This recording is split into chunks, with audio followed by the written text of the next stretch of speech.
Dje rreth orës 18:40 në rrugën JNA në Tetov, punonjësit policor nga SPB Tetov kanë privuar nga liria personin me inicialen NS, 34 vjeç, nga fshati Novosel, komuna e Zhelinës. Ai dyshohet se javët e fundit në rajonin e Tetovës ka kryer disa vepra penale, vjedhje dhe vjedhje të rënda. Personi është ndaluar në stacionin policor dhe pas dokumentimit të rastit, ndaj tij do të përgatitet kallëzim përkatës. Dje në periudhën prej orës 12 deri në orën 18:30, punonjësit policor nga SPB Tetov, në bashkëpunim me Inspektoratin Shtetëror të Punës, Inspektoratin Shtetëror të Tregut dhe inspektor nga seksioni për kriminalitet ndërkufitar, migracion, të huaj dhe ripranim Tetov, kanë kryer një kontroll aksion në fshatin Stençe, komuna e Brvenicës, ku një person juridik në pronësi të EZM nga Tetova ka kryer punime ndërtimore. Me këtë rast, në vendin e ngjarjes, gjatë kryerjes së detyrave të punës janë hasur 39 punëtor nga Shqipëria,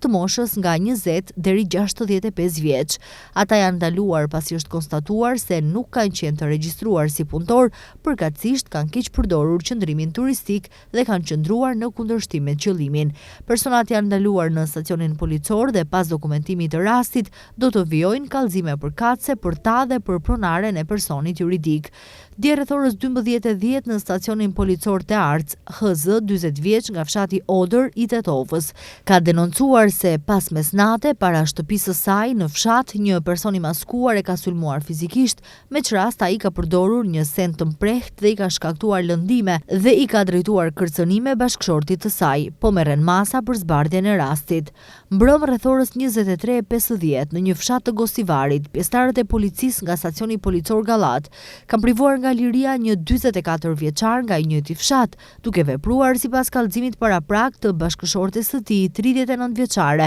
se rreth orës 20 në shtëpi e ka sulmuar fizikisht vajzën e tyre të mitur, duke i shkaktuar lëndime trupore të konstatuara në qendrën mjekësore në Gosivar. Ai është ndaluar në stacionin policor dhe pas dokumentimit plot të rastit, ndaj tij do të vijojë kallëzim përkatës. Mbrëm rreth orës 23:45 në stacionin policor Gallat, MR 35 vjeç nga fshati Vranjovc, ka denoncuar se rreth orës 20:30 para shtëpisë së tij në fshat janë mbledhur rreth 50 banor të fshatit, disa prej të cilëve i njihte, mes tyre edhe MA, kryetar i bashkësisë lokale. Sipas kallëzimit, ai kishte thënë se nuk mund të jetojë në këtë fshat dhe se ka afat 24 orë të largohet me familjen e tij, në të kundërtën do t'i digjet shtëpia. Sipas MR, shkaku i ngjarjes ka qenë fakti se ai ka pranuar në shtëpinë e tij një grua që ishte e martuar, po merren masa për zbardhjen dhe dokumentimin e rastit.